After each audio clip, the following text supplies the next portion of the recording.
Satu. Assalamualaikum warahmatullahi wabarakatuh. Alhamdulillah teman-teman, Waalaikumsalam. pada pagi hari ini kita mengundang Pak Adi Prasnowo. Beliau dari UMAHA Universitas Ma'arif Hasyim Latif, Sidoarjo, Jawa Timur. UMAHA merupakan tempat saya dulu ketika kuliah di Sidoarjo. Nah, pada pagi ini saya penasaran seperti apa sih progres perkembangan UMAHA saat ini. Bersama kita Pak Adi Prasnowo. Selamat pagi Pak Adi. Selamat pagi Pak Ilyas. Ya.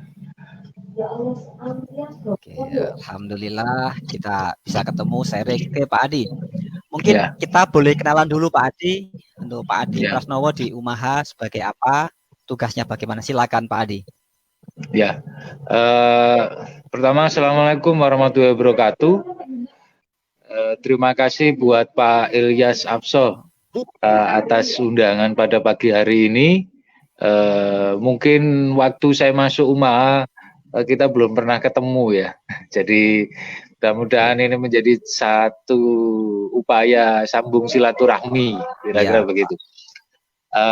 Saya Muhammad Adi Prasnowo. Jadi kebetulan di Universitas Ma'arif Hasyim Latif diberikan amanah menjadi Wakil Rektor Bidang Kemahasiswaan, Riset, Pengembangan, dan Inovasi. Nah, jadi tugas hariannya di UMAHA memang bagaimana menginovasikan sebuah riset demi pengembangan keilmuan, juga mengkoordinasikan seluruh kegiatan kemahasiswaan, baik yang sifatnya internal maupun eksternal. Kebetulan di bidang kemahasiswaan ini juga membawai bidang promosi universitas atau penerimaan. Dalam hal ini kalau di ajaran baru kita ketemu di penerimaan mahasiswa baru. Kira-kira begitu Pak Ilyas. Oke, ini kita flashback ke masa lalu Pak Adi. Oh iya, sambil reunian kira-kira begitu ya. Ya. Mungkin nanti akan kita undang nanti Mas Zainal Arifin, kalau masih menyimak nanti akan kita berikan linknya. Kalau udah siap nanti kita undang untuk sharing pengalaman Pak Adi. Ini alumni 2005, saya alumni 2006 Pak Adi. Boleh. Oke, nah di tahun saya masih sekolah itu ya perjuangan kami ketika kuliah mungkin tidak semewah sekarang Pak Adi. Sudah punya gedung sendiri, tempatnya sudah bagus. Yang alhamdulillah sampai sekarang yang masih connect itu dengan Pak Gusti Adriansa. Oh ya. Dosen favorit saya itu Pak Adi, orangnya sangat kooperatif kalau bimbing Pak Adi. Oke, ya. Nah, ini Pak Adi, kalau untuk mahasiswa baru ini Pak Adi ya, ini kan mungkin kita buka profilnya dulu Pak Adi. Kita buka profilnya dulu tentang UMAHA itu seperti apa Pak Adi. Monggo silakan dijelaskan Pak Adi untuk penerimaan mahasiswa baru 2020-2021 ini, monggo Pak Adi. Ya, jadi hari ini kita mulai bulan Desember kemarin sebenarnya kita sudah jalan terkait program tahunan, yakni penerimaan mahasiswa baru. Sampai dengan bulan Februari kita jalan normal. Kita keliling-keliling promosi hampir seluruh wilayah Jawa Timur dan sebagian Jawa Tengah. Juga promosi lewat media online. Namun sayangnya di awal Maret kita ada sedikit bentuk tantangan baru dengan status pandemi global. Ini kemudian memang agak berdampak bagi jumlah mahasiswa baru pada tahun 2020-2021 ajarannya. Tapi paling tidak ini menjadi satu bentuk tantangan baru. Kalau dalam dunia marketing ya namanya marketing pasti ada target dan ada tantangan. Nah ini bentuk tantangan baru ya, sehingga beberapa apa ya, kalau saya ngomong strategi, kita berbicara strategi yang sangat menarik pada hari ini, terutama bagaimana membuat profil pendidikan itu tetap menjadi salah satu daya tarik di masa-masa pandemi gitu ya. Kita tahu bahwa roda perekonomian kita hari ini agak cukup tersendat, banyak kegiatan-kegiatan yang mungkin terganggu dari dampak adanya pandemi, dan ini ada kaitannya dengan bagaimana mungkin keinginan orang akan mau melanjutkan pendidikan atau tidak gitu ya. Nah, kita bisa rasakan hari ini banyak alternatif pilihan pendidikan yang lain selain perguruan tinggi, misal kita ada short course, ada pelatihan dan segala macam. Nah, ini menjadi tantangan tersendiri. Nah, Universitas Ma'arif Hasyim Latif tersendiri kalau dalam masa dulu mungkin Pak Elias statusnya masih sekolah tinggi. Dulu ada sekolah tinggi, betul, ya, dulu ada sekolah tinggi ilmu hukum, ada sekolah tinggi teknik, ada sekolah tinggi ilmu ekonomi, ada sekolah tinggi Akademi Analis Kesehatan. Nah, ya. Betul. Ya, kemudian di tahun 2014 kita bergabung menjadi universitas yang semula berangkat dari masing-masing sekolah tinggi dan akademi, kemudian kita bergabung menjadi universitas dengan nama Universitas Ma'arif Hasyim Latif yang kebetulan di tahun 2014. Nah, dari penggabungan 4 fakultas itu kemudian kita jadikan sekolah tinggi dan akademi ya, kemudian kita jadikan menjadi 4 fakultas, dan yang terakhir kita memiliki 12 prodi, baik itu yang sifatnya diploma maupun yang sarjana.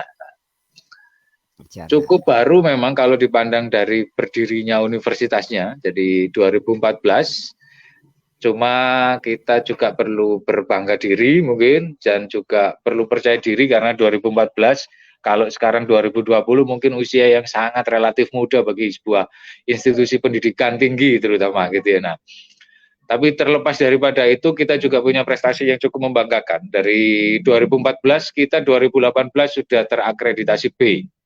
Jadi secara institusi Universitas Ma'arif Hasyim Latif sudah terakreditasi B. Dan hampir kurang lebih sekitar 70% kami punya program studi sudah terakreditasi B, sehingga paling tidak ini yang menjadi modal kuat Universitas Ma'arif Hasyim Latif yang secara usia sangat muda sekali, tapi untuk kemudian mengibarkan bendera baik itu secara nasional maupun internasional. Kira-kira begitu Pak Elias.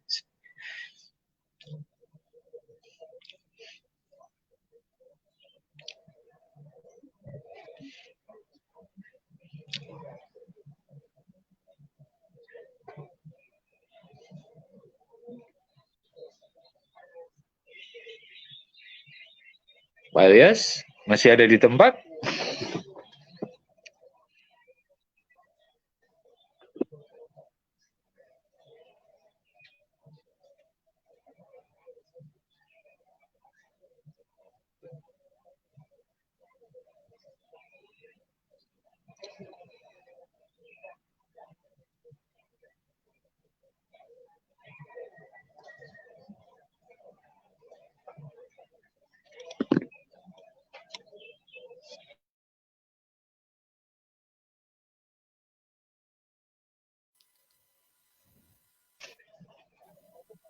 Cek, Pak Adi.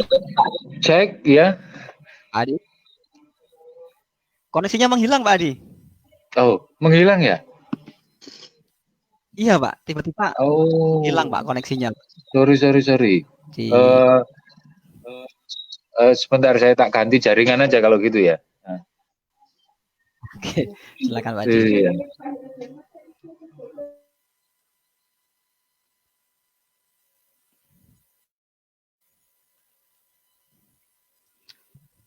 Oke, teman-teman sambil menunggu koneksi stabil, kita akan melanjutkan kembali. Boleh. Tentang Umaha, profil dari Umaha. Nah, tadi ada 4 fakultas ya Pak Adi ya. Ya, dari sekolah tinggi digabung menjadi Universitas tahun 2014, terus semakin berkembang. Nah, dari tahun 2014 menuju ke 2015, progres apa Pak Adi yang dicapai oleh Umaha Pak Adi? Ya, kalau berbicara tentang progres, artinya beberapa prestasi yang didapat. Perlu kita akui bahwa awal berdiri Universitas Ma'arif Hasyim Latif ini menjadi satu bentuk perguruan tinggi yang secara pemeringkatan oleh Kementerian Ristek Dikti, dulu masih di Kementerian Ristek Dikti, sekarang ganti di Kementerian Pendidikan dan Kebudayaan. Di bawah Kementerian Dikti setiap tahun pasti ada pemeringkatan. Nah, indikator-indikator pemeringkatan inilah yang kemudian menjadi bentuk tantangan tersendiri bagi Universitas Ma'arif Hasyim Latif yang semula di awal masa berdiri kita berada di peringkat 1748 dari kurang lebih sekitar 4.500-an perguruan tinggi di seluruh Indonesia, baik negeri maupun swasta. Nah, sampai hari ini kita perlu berbangga diri selama kurang lebih sekitar 6 tahun.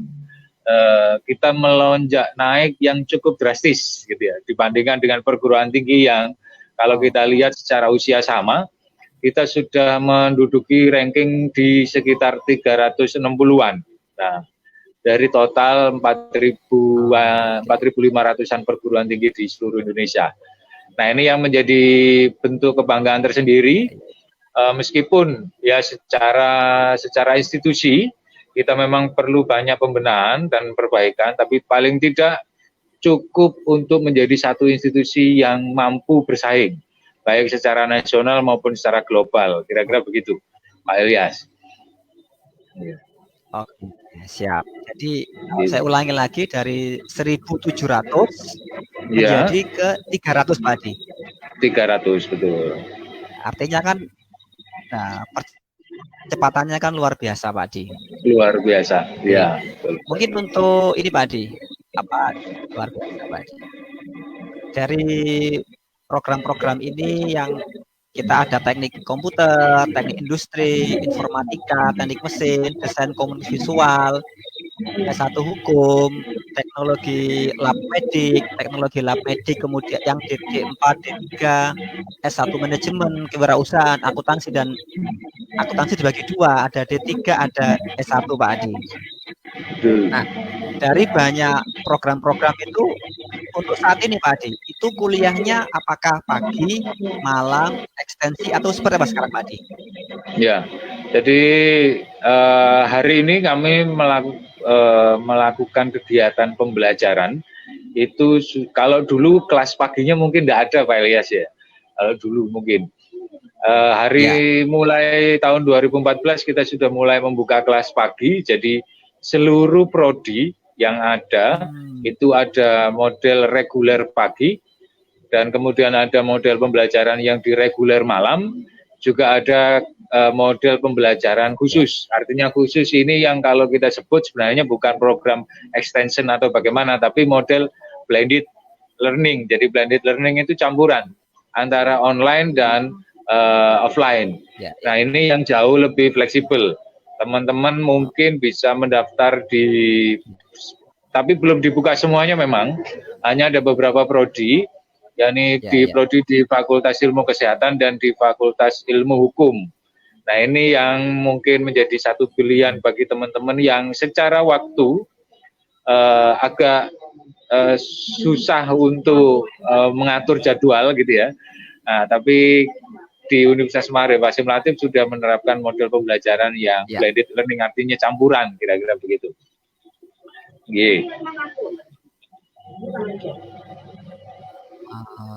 Oke Pak Adi. Ya. Nah, mungkin kalau ini memasuki katanya menuju new normal atau back to normal ini, kampus sudah buka ini Pak Adi, atau gimana Pak Adi? Iya, ya alhamdulillah kita sudah mulai ada edaran dari pemerintah ya, jadi sudah mulai kembali lagi berangsur-angsur pulih. Cuman beberapa statement yang memang ya kita belum normal sebenarnya gitu. Jadi kita belum normal sehingga bisa dikatakan belum new normal gitu, karena kita berangkatnya bukan dari normal. Tapi paling tidak ini menjadi satu bentuk psikis ya. Jadi ada kekuatan psikis yang paling tidak kita menjadi lebih survive. Nah, Universitas Maarif Hasyim Latif terkait persiapan new normal, kalau kita menghadapi new normal, kita sudah mulai mengatur beberapa kegiatan. Jadi kita hampir seluruh prodi sekarang, kalau dulu yang namanya kuliah online itu harus izin dan segala macam. Hari ini kita terpaksa dan dipaksa oleh keadaan gitu ya. Jadi terpaksa dan dipaksa oleh keadaan sehingga perkuliahan online itu harus dilakukan semuanya. Sehingga ini memudahkan kita sebenarnya dalam kaitannya transfer of knowledge atau transfer of information kepada seluruh mahasiswa. Juga yang lebih menarik bahwa ketika kita berbicara new normal, ada hal-hal khusus yang memang kita perlu perhatikan bersama, terutama bagaimana cara mensikapi kita terkait protokol kesehatan, gitu ya. Nah, kita tetap harus jaga jarak, tetap harus pola hidup bersih dan sehat, wajib masker dan segala macam. Nah, ini yang kaitannya memang kita harus menyiapkan sarana dan prasarana, gitu ya. Jadi terlepas bagaimana nanti pola pendidikan itu harus tetap disampaikan, karakternya harus kuat, kompetensinya harus dapat, tapi juga harus diimbangi dengan sarana dan prasarana.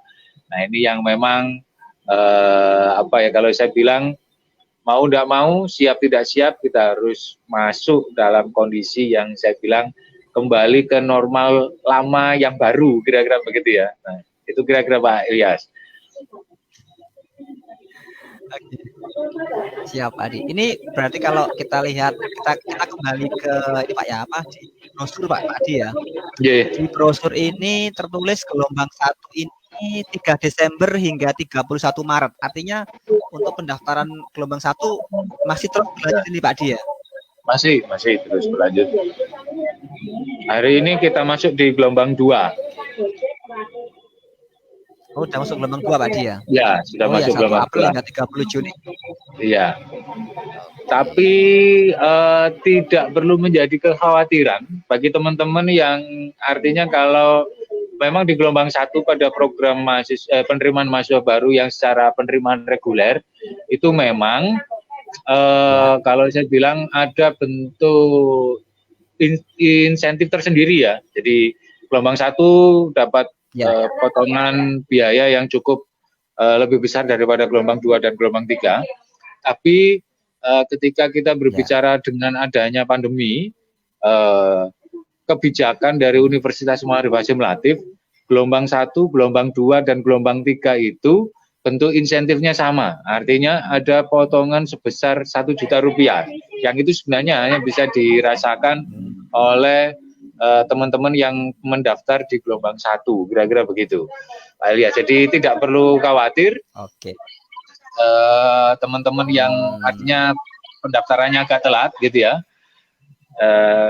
Khawatirnya nanti saya tidak dapat potongan lagi, tenang. Jadi potongannya tetap berlaku sampai dengan gelombang 3. Jadi ini bentuk kepedulian kami Universitas Maarif Hasyim Latif untuk teman-teman dan keberlangsungan pendidikan terutama, kira-kira begitu.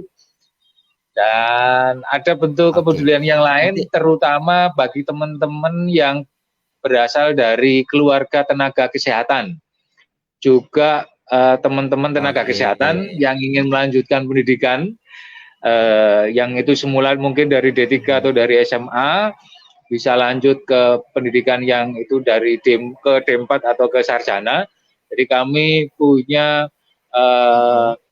kebijakan adanya potongan biaya DPP sampai atau bebas biaya DPP sampai dengan Rp3.000.000. Nah, ini yang mungkin nanti bisa dimanfaatkan oleh teman-teman tenaga kesehatan dan juga teman-teman yang lain. Kira-kira begitu, Pak Ilyas. Oke, siap Pak Adi. Nah, Pak Adi, kalau saya mencermati Pak Adi, itu saat ini ada program S1 kewirausahaan Pak Adi. Betul. Nah, S1 kewirausahaan ini itu mulai dibuka tahun berapa itu Pak Adi? Ya, ini prodi yang paling muda sendiri di Universitas Maarif Hasyim Latif, gitu ya. Jadi mulai beroperasi di tahun 2018 gitu ya. Nah, mohon maaf 2019. Ya. Sorry. 2019 hari ini kita sudah berlangsung di periode penerimaan mahasiswa baru yang kedua. Jadi tahun kedua. Jadi baru tahun kedua Prodi Kewirausahaan ini dibentuk tahun 2018 dengan izin operasi 2019 dan seketika itu juga menerima mahasiswa baru dan tahun ini juga menerima mahasiswa baru. Ini prodi yang menjadi prodi paling menarik sebenarnya ya untuk menghadapi tantangan di era sekarang ini. Jadi monggo nanti silakan dengan tenaga pengajar yang memang kami pilih dari betul-betul praktisi. Jadi ada yang memang beberapa tenaga pengajar ini yang tergabung dalam Kadin, terus pemilik perusahaan yang skalanya saya bilang besar gitu ya. Jadi terus ada beberapa praktisi yang memang concern di pendidikan kewirausahaan. Nah ini menjadi menarik bagi teman-teman yang memang nanti untuk upaya pengembangan diri, kira-kira begitu. Wah, itu sangat-sangat menarik Pak Adi karena beberapa tahun belakangan ini ide-ide atau apa ya Pak Adi ya, concern masyarakat kan mulai berubah dari yang profesional mulai beralih ke kewirausahaan, bahkan tahun-tahun ini lagi marak-maraknya rame-ramenya anak-anak muda bikin startup itu Pak Adi. Startup ya, betul. Terus kalau juga kita di prodi sebelum kewirausahaan ini kalau saya bilang jadi metode pembelajaran juga agak cukup menarik. Jadi tidak hanya sekedar tatap muka saja, tapi punya model yang kalau mereka sebut itu coaching and clinic gitu ya. Jadi coaching klinik. Jadi coaching klinik itu artinya memang mereka mendidik mahasiswa yang masuk di prodi kewirausahaan ini memang tidak hanya cakap dalam bidang akademiknya saja, tapi memang mau tidak mau mereka lulus harus punya aset dan omset. Nah ini yang menjadi menarik gitu ya. Nah jadi sering kali memang mereka jalan-jalan, studi banding dan segala macam sampai harus mendirikan usaha. Kira-kira begitu. Oke Pak Adi. Nah ini Pak Adi, ini kalau di Umaha itu kan letaknya kan di Sidoarjo, tepatnya kan di kecamatan apa Pak Adi? Kecamatan Taman. Mana Pak? Taman. Oke, Kecamatan Taman. Iya. Untuk akses sana kan sekarang gimana Pak Adi? Lebih mudah atau macetnya gimana Pak Adi kalau untuk kuliah sana Pak Adi? Akses sekarang. Ya, jadi wilayah Surabaya Raya ini kalau kita ngomong wilayah yang nggak macet itu rasanya juga mustahil ya.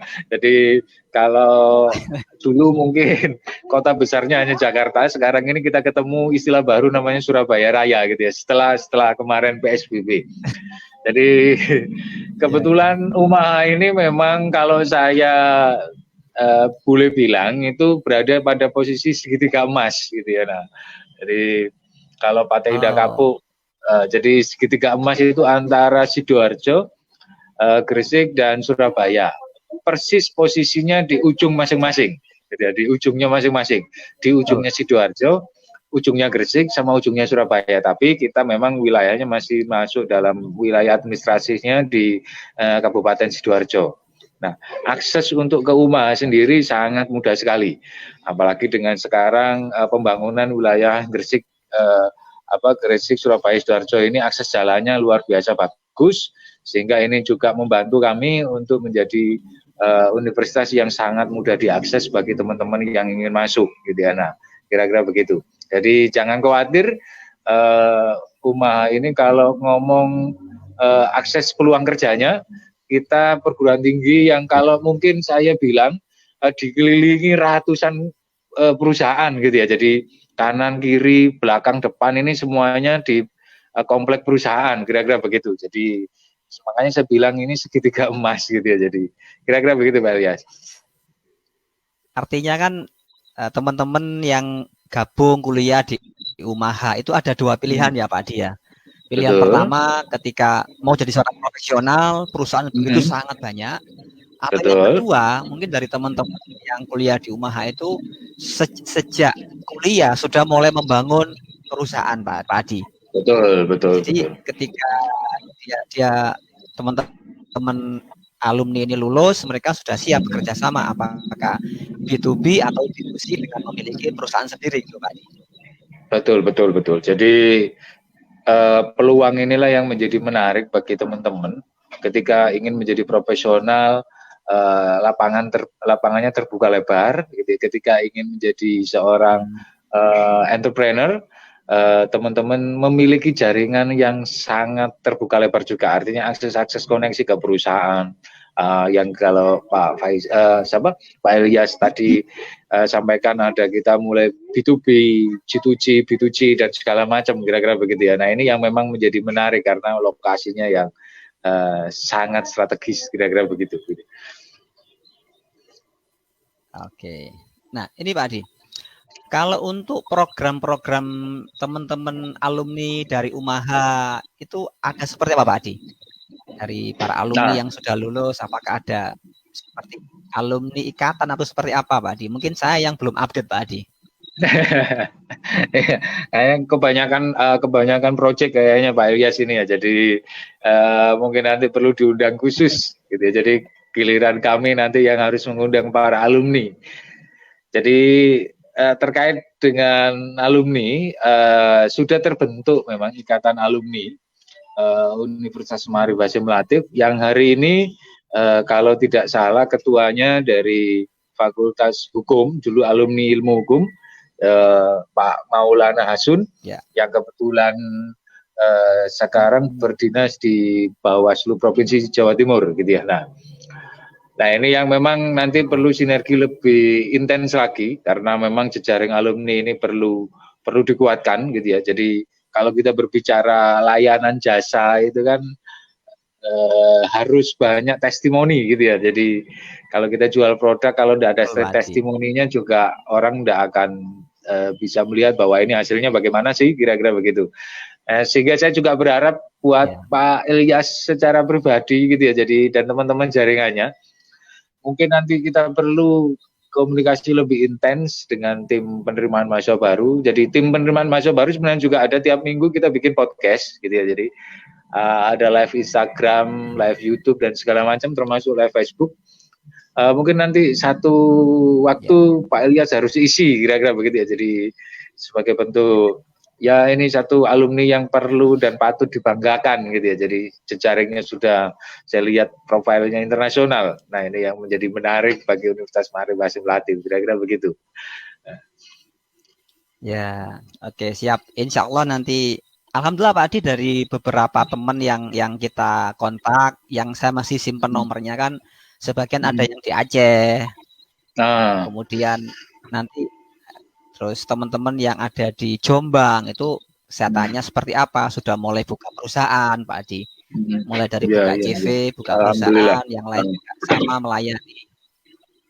Itu kan sesuatu yang patut disyukuri dan dibanggakan Pak Adi. Betul ya. Dan itu harus diangkat gitu ya, harus diangkat. Jadi tidak boleh kita tidak melihat mereka-mereka yang sudah punya prestasi gitu ya. Dan ini harus disampaikan ke adik-adiknya. Nah, kira-kira begitu. Ya, syukur-syukur nanti bisa tergabung juga khusus di alumni teknik industri ya. Jadi biar nanti ya, karena kebetulan saya juga ngajar di teknik industri. Jadi mungkin nanti harus disambungkan dengan teman-teman himpunan mahasiswa teknik industri, kira-kira begitu. Wah, kalau kita sharing tentang teknik industri kan luar biasa Pak Adi. Ilmunya kan nyambung kemana-mana Pak. Nyambung kemana-mana, betul. Oke Pak Adi.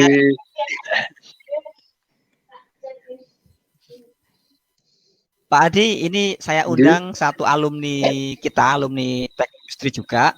Ini Mas Zainal Arifin, ya.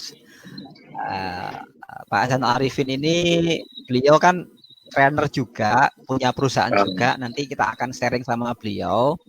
Oke, kita undang Pak Adi. Oke, sebentar. Mas, ini sepertinya jaringannya nih Pak Adi. Oke, jaringan sudah oke.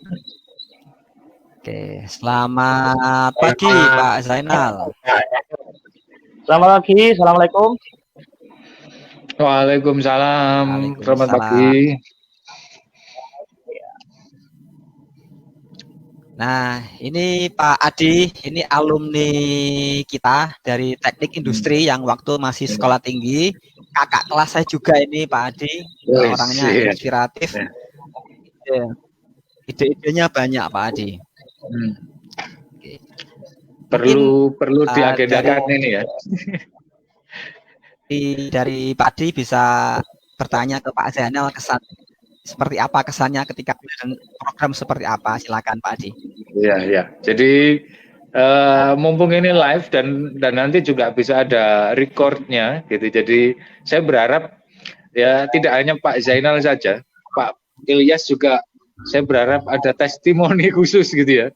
Terutama khusus untuk prodi kita, prodi teknik industri gitu ya. Jadi ada testimoni khusus kira-kira dulu kuliahnya bagaimana gitu ya.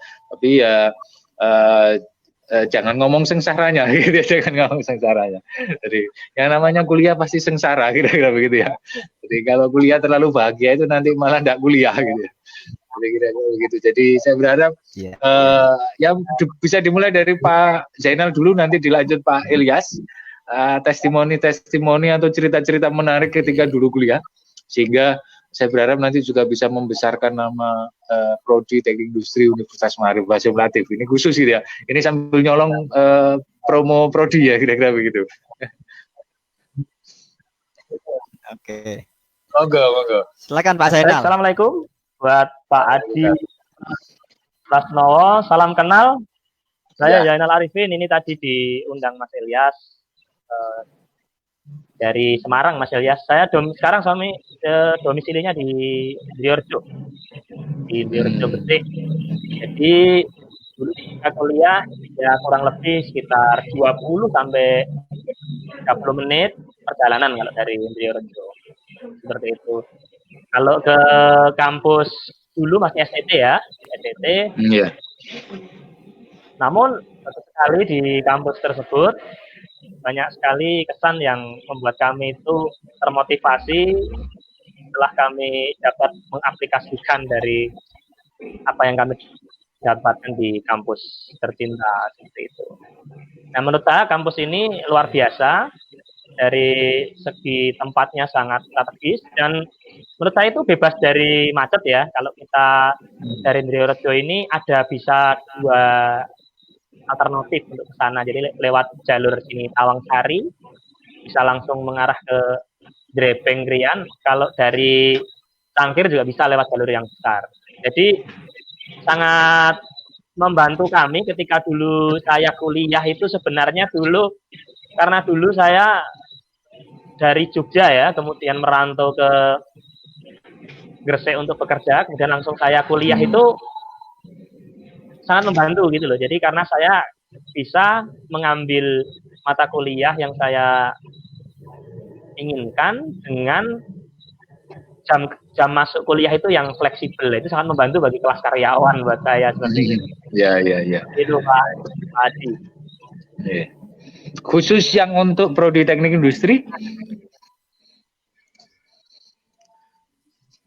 Ya, untuk Prodi Teknik Industri ini memang di dalam dunia saat ini sangat betul-betul dibutuhkan. Terutama saya sekarang di bidang manufaktur ya, karena kami mendirikan perusahaan Waterpedia. Nah, ini aplikasi dari ilmu-ilmu teknik industri yang kami dapatkan ini betul-betul sekarang terasa sekali manfaatnya. Nah, dulu ketika kuliah itu kita terkadang kan tidak tahu ya, nanti untuk apa sih saya mengambil jurusan teknik industri, gitu ya. Ternyata ketika kita sudah di dunia nyata, dulu ya sudah dunia nyata ya. Ternyata di dunia saat ini mata kuliah teknik industri ini sangat aplikatif dan turunannya banyak. Nah, ketika saya mencoba untuk menerapkan ilmu yang saya dapatkan di UMAHA itu, dulu masih STT, di bidang teknik industri itu kita berjumpa dengan banyak relasi kerja. Dan ini sangat membantu buat teman-teman yang akan kuliah. Seperti itu. Betul. Nah, ini modal satu bentuk keunggulan tersendiri kalau kuliah di UMAHA. Jadi ketika kuliah di UMAHA, masuk belum dapat kerja, itu paling 1 atau 2 semester sudah bisa dapat kerja karena saking banyaknya koneksi yang ada di teman-temannya, kira-kira begitu ya. Benar. Justru sekarang dengan era digital seperti ini, justru bisa memangkas waktu. Jika teman-teman kan sekarang, kalau saya lihat adik-adik ini sudah generasi Z. Kalau saya dulu generasi Z. Jadi belum melek dengan digital. Sekarang teman-teman ini sudah sangat terbuka sekali, sehingga jarak dan waktu bisa dipangkas dengan era digital ini.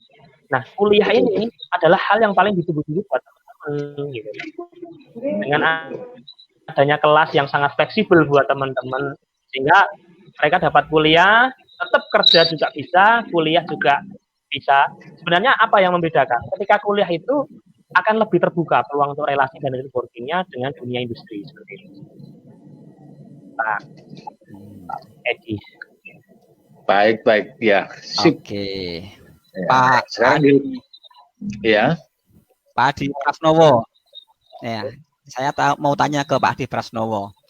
Kenapa sih Pak Adi untuk anak-anak SMA atau anak SMK itu kalau kuliah dari antara teknik industri, teknik mesin, manajemen, kewirausahaan, itu kalau Pak Adi menyarankan tuh mengambil jurusannya itu teknik industri, itu kira-kira apa yang mendasari Pak Adi? Yang menarik itu menurut Pak Adi ya Mas sebagai pengajar ini, Pak Adi?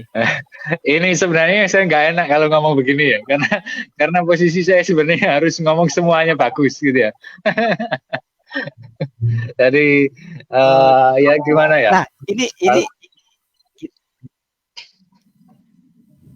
kita kupas dari sisi keunggulan teknik industri Pak Adi, tanpa menafikan yang lain Pak Di. Kita ngomong dulu. Betul. Iya. Jadi pertama yang saya herankan itu di UMAHA, prodi teknik industri itu kebanyakan yang kuliah cowok, ya, kebanyakan. Ya. Saya nggak tahu image-nya bagaimana dulu. Jadi padahal saya dulu ketika kuliah teknik industri itu kalau saya boleh hitung itu kurang lebih antara 60-40 gitu ya. Nah, itu bisa dibilang 60 cowok, 40%-nya cewek. Nah, bahkan terakhir kita di prodi saya yang dulu itu 50-50, artinya lebih banyak ceweknya gitu ya. Nah, kenapa di UMAHA kok enggak ada ceweknya gitu ya? Paling satu angkatan itu 1 atau 2 gitu ya. Nah, ini menjadi pertanyaan tersendiri bagi saya, kenapa teknik industri di UMAHA kok kesannya laki banget gitu ya. Nah, ini yang akhirnya menjadi momok bagi teman-teman cewek gitu ya. Apa karena Pak Zainal sama Pak Ilyas dulu terlalu kejem kalau lagi ngospek adik-adiknya gitu ya. Sehingga ini menjadi presiden buruk gitu ya. Tapi paling tidak begini, keunggulan prodi teknik industri bagi saya ketika saya mengambil teknik industri dulu waktu S1, S2, teknik industri bagi saya ini menjadi satu bentuk ilmu yang sangat fleksibel. Kalau kita berbicara tentang dunia kerja, kita berbicara tentang bagaimana kebutuhan human relationship kita diajari. Berbicara tentang manajemen kita diajari. Berbicara tentang bagaimana pengendalian kualitas dalam sebuah proses produksi kita diajari. Bahkan kita diajari caranya mengoperasikan mesin, gitu ya. Praktikum kita diajari mesin bubut, mesin las dan segala macam. Padahal kalau kita berbicara teknik mesin, harusnya di teknik mesin, kira-kira begitu ya. Nah, kalau kita berbicara tentang bagaimana mendirikan sebuah perusahaan atau bisnis, kita juga dibekali dengan analisa kelayakan bisnis. Jadi saya pikir ketika dulu saya masuk, memang ketika saya lulus SMA, itu saya sudah langsung memang punya cita-cita masuk di prodi teknik industri, sehingga memang dari awal cita-citanya memang cita-cita di teknik industri. Jadi sehingga ketika mengikuti proses pembelajaran atau dan segala macam, ya memang harus cukup harus bisa, bukan cukup harus bisa ya, cukup bisa mengikuti dan menikmati, kira-kira begitu. Sehingga saya pikir tanpa menafikan prodi yang lain, teknik industri saya pikir ilmunya gaduh-gaduh dan cukup lengkap untuk jadi bekal, bahasanya Pak Zainal Arifin ini, bekal di kehidupan nyata, kira-kira begitu. Oke. Nah, sebenarnya Ya, tidak Pak Adi. tidak hanya cowok, Pak. Ini istri saya. Nah, ini saya juga teknik industri 2005. Jadi kebetulan satu kelas, satu angkatan juga. Oh, nah, sekarang satu kelas, satu bangku ya. Akhirnya sekarang juga membantu untuk membangun perusahaan di perusahaan saya seperti itu. Jadi menurut saya bukan teknik industri itu bukan jurusannya laki-laki atau cowok, ya, tetapi semuanya. Tinggal bagaimana sih sebenarnya dari mindset dari seorang wanita sih dia mengambil peluang ini enggak gitu. Karena ternyata di dunia industri yang sebenarnya justru kaum wanita itu dicari. Karena apa? Mereka lebih teliti di dalam suatu hal dibandingkan dengan cowok seperti itu. Iya. Jadi yang keren. Mungkin Pak Zainal ini nasibnya kayak saya gitu ya. Jadi kalau dosen saya dulu bilang itu kamu ini pinter tapi enggak pinter nyari jodoh gitu ya. Jadi karena dapat jodohnya teman sebangku, seangkatan, sekelas kira-kira begitu ya. Jadi ini dosen saya dulu kalau guyonannya kira-kira begitu. Oke, kita kembali ke Umaha, Pak Adi dan Pak Zainal.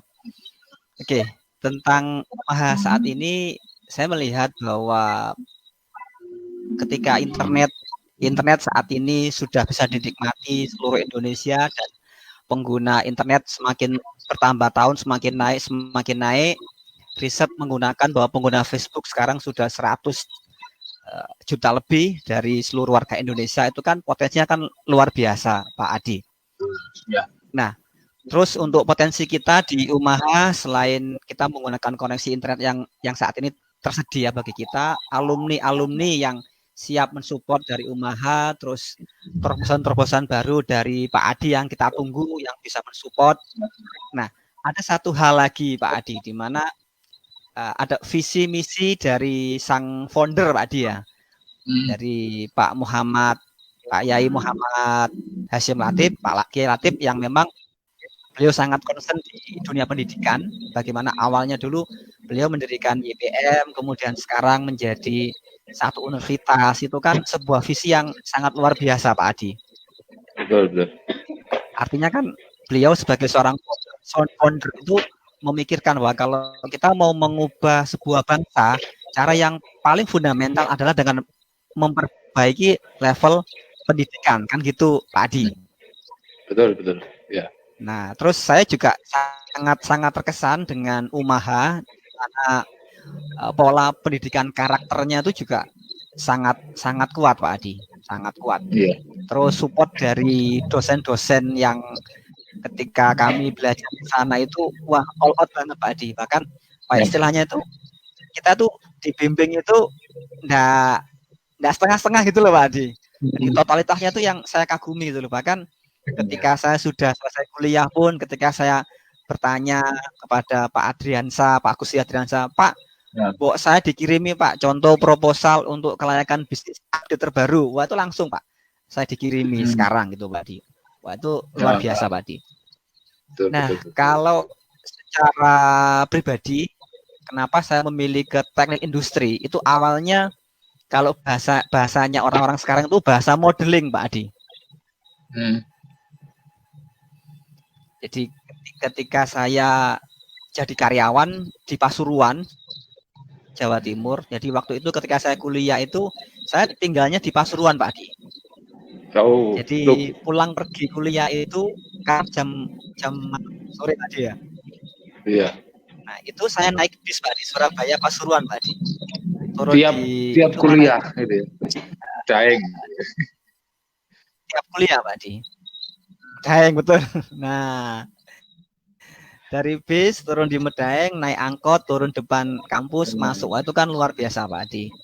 Iya. Sebetulnya, nah awal saya milih teknik industri itu karena saya melihat di perusahaan saya itu ada seorang GM, general manajernya itu saya lihat orang ini kok pinter banget sih, ilmunya apa gitu loh. GM-nya namanya Muhammad Ikhwan dari Malaysia. Saya di Yamaha Elektro. di Pasuruan, di perusahaan Jepang. Saya melihat orang ini kok pinter banget nih sampai diimpor dari Malaysia. Ilmunya apa? Setelah saya cari, ternyata ilmunya adalah ilmu teknik industri. Teknik industri. Maka saya mencari, kira-kira kalau saya kuliah di mana ya? Nah, ketika saya mencari yang dekat dengan rumah, saya ada planning untuk pulang ke kampung, Mbak, pulang ke Gresik. Nah, ketika pulang ke Gresik yang terdekat adalah Umaha, STYPM. Ya sudah, saya daftar ke situ. Setelah dapat setahun 2 tahun, saya pulang ke rumah dan kuliah di sekolah tinggi tadi, Pak Adi. Nah, ketika sekolah di sekolah tinggi ini, kuliah luar biasa. Saya pikir ya sepertilah orang-orang kuliah, teman-teman saya yang pinter-pinter, yang jago-jago kan banyak, Pak Adi, yang mereka dapat beasiswa sejak awal mendaftar.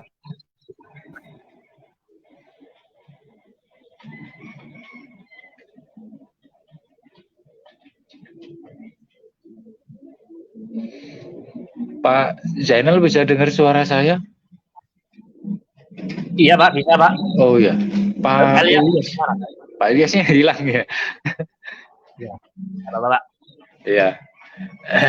Kalau pilihan kami Pak di teknik industri ini memang karena basic saya memang dulu dari Jogja Pak. Dari Jogja itu saya ngambil jurusannya teknik industrinya. Jadi ada SMK, karena 3 tahun itu memang teknik industri. Nah, kebetulan sebelum lulus saya sudah diterima di salah satu perusahaan di Purworejo. Nah, saya 3 bulan diterima itu saya memutuskan untuk langsung kuliah. Lanjut pendidikan gitu ya? Ya, ke STT YPM pada waktu itu. Ternyata memang saat ini Pak, output dari Umaha ini bisa bersaing dengan dunia industri maupun pesaing yang lain. Nah, terbukti seperti Mas Ilyas, kemudian teman-teman yang lain banyak sekali yang sudah menduduki posisi penting di dalam suatu perusahaan. Ada juga yang teman-teman itu mendirikan perusahaan sendiri. Jadi inilah yang sebenarnya kami ingin berbagi buat teman-teman yang kuliah di Umaha, bahwa Umaha ini menjadi suatu pilihan karena tentunya ini terjangkau ya Pak ya, dari sisi harga ya. Iya, sangat terjangkau sekali. Berapa sih Pak? Mungkin saya tertunda ya. Jadi kalau di awal itu kita paling mahal ada di prodi. Kebetulan prodi teknik industri juga ini prodi yang paling mahal, gitu ya. Nah, jadi prodi teknik industri prodi yang paling mahal, lepas dari fakultas ilmu kesehatan ya. Jadi kita tidak bisa bedakan, tidak bisa menyamakan dengan fakultas ilmu kesehatan. Kalau yang di non-Viges, prodi teknik industri ini menjadi prodi yang paling mahal, kurang lebih hampir sekitar 7 juta di awal. Tapi dengan ada promo pandemi, gitu ya, dengan adanya promo pandemi ini bisa ada potongan biaya. Jadi ada potongan biaya kurang lebih sekitar 1 juta. Nah, cukup terjangkau dengan biaya bulanan. Jadi dari dulu sampai sekarang mungkin sistemnya masih sama. Jadi yang biaya bulanan kurang lebih sekitar antara 500.000. Jadi 500.000 per bulan itu kan sudah sangat terjangkau sekali kalau hari ini ya. Jadi sudah bisa kuliah dengan 500.000 rupiah per bulan. Nah, ini menjadi menarik gitu ya. Kira-kira begitu Pak Zainal. Oh, murah sekali Pak. Kalau ini Pak dibandingkan kampus yang lain ini. Yang saya suka itu kalau di Umaha ini memang dari waktu jarak tempuh Pak, dari tempat kami itu sangat bebas dari macet. Jadi ini memang suatu pilihan ya buat teman-teman, terutama kalau yang dari arah barat ya, arah barat. Kalau ke Surabaya tentunya titik kemacetannya ini juga menghambat juga kalau kita mau kuliah. Iya, jadi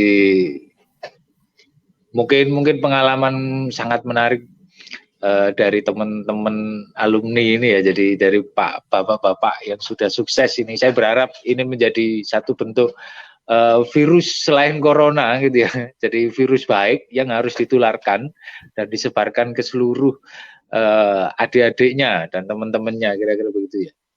Tapi menyinggung yang disampaikan oleh Pak Ilyas tadi, tentang visi dari Kiai Haji Munir Hasyim Latif mendirikan institusi pendidikan. Jadi sebenarnya untuk alumni sendiri kami ada program, gitu ya. Jadi kami ada program khusus sebenarnya ini untuk alumni yang nanti bisa di-share. Mungkin saya kelupaan kemarin share ke Pak Ilyas, jadi nanti bisa saya share lagi. Ada namanya Salim Aba. Jadi karena kita masih menganut istilahnya budaya-budaya kultur Ma'arif, jadi kita punya program khusus alumni namanya Salim Aba. Salim Aba ini singkatan dari satu alumni satu mahasiswa baru. Jadi terkait program penerimaan mahasiswa barunya, jadi kita punya program ini Salim Aba. Jadi mohon bantuan nanti teman-teman alumni, flyernya nanti bisa saya sampaikan lewat Pak Ilyas, mungkin bisa di-share ke seluruh jejaring, sehingga ini niatan baik bagi alumni untuk bisa berbakti gitu ya. Jadi kembali lagi ke pangkuan Ibu Pertiwi untuk bisa mengembangkan institusi. Kira-kira begitu. Oke, Pak Adi Prasnowo, mungkin untuk pertemuan kita yang di awal ini sudah sangat bagus, Pak Adi. Dimaafi Pak Adi, ternyata dalam beberapa kita sharing ini terputus oleh jaringan, Pak Adi. Hari ini putus nyambung, enggak masalah itu Pak Adi. Enggak masalah. Oke, mungkin untuk next yang akan datang kita akan agendakan satu sesi khusus untuk kita bisa mensupport dari Umaha, dari sisi kami para alumni dan teman-teman untuk support untuk adik-adik juga, mungkin inspirasi-inspirasi sederhana yang dari kami untuk adik-adik. Insya Allah teman-teman yang kita kontak itu siap support Pak Adi. Gitu Pak Adi. Mungkin Pak Adi sebelum kita closing, dari Pak Adi sepatah dua kata untuk kita, Pak Adi silakan, atau untuk yang sedang view live kita nanti akan kita upload ke YouTube saya juga, silakan Pak Adi. Ya, perlu saya sampaikan terima kasih banyak atas undangan yang disampaikan oleh Pak Ilyas atas nama pribadi dan teman-teman jaringan alumninya. Saya berharap ini menjadi satu bentuk komunikasi yang baik, gitu ya, karena ini menjadi satu langkah awal untuk saya menjadi sangat optimis sekali ketika ketemu alumni-alumni yang bisa membantu institusi ini menjadi satu energi yang sangat besar bagi kami untuk tetap bersemangat dan bisa mengembangkan institusi ini lebih baik dan lebih besar lagi. Dan terutama buat teman-teman yang ingin melanjutkan pendidikan tinggi, Universitas Ma'arif Hasyim Latif sudah terakreditasi B, artinya teman-teman tidak perlu ragu lagi untuk bisa bergabung bersama kami mengembangkan talenta-talenta teman-teman semua. Terima kasih dari saya atas nama Universitas Ma'arif Hasyim Latif, saya mohon maaf sebesar-besarnya. Oke, terima kasih Pak Adi. Mungkin terakhir dari Pak Zainal, mungkin ada yang mau disampaikan Pak Zainal kepada institusi, kepada teman-teman atau adik-adik yang ingin memilih kuliah seperti apa? Silakan Pak Zainal. Terima kasih Pak Ilyas atas kesempatan pada pagi ini dan Pak Adi Prasnowo dari Ma'arif Hasyim. Semoga silaturahmi ini tetap terjaga. Kami dari salah satu ya alumni dari Umaha siap support kapanpun apa yang dapat kami berikan, ya, sehingga nanti bisa sedikit sumbangsih ini bisa berkontribusi meskipun belum banyak. Dan kami harapkan buat teman-teman yang ingin memilih salah satu kampus ini menjadi salah satu pilihan yang tepat, karena benar-benar apa yang dihasilkan dari kampus Umaha ini terbukti sudah mampu menduduki posisi-posisi penting di dalam suatu perusahaan. Sehingga nanti harapannya alumni dari kampus Umaha tidak hanya bisa bekerja di suatu perusahaan yang mapan, tetapi harapannya bisa membuat suatu perusahaan sendiri. Seperti itu. Terima kasih. Oke, terima kasih teman-teman semua. Kita akhiri sesi sharing kita dengan bacaan hamdalah. Alhamdulillahirabbil alamin. Kita akhiri. Billahi taufik wal hidayah. Assalamualaikum warahmatullahi wabarakatuh. Waalaikumsalam warahmatullahi wabarakatuh.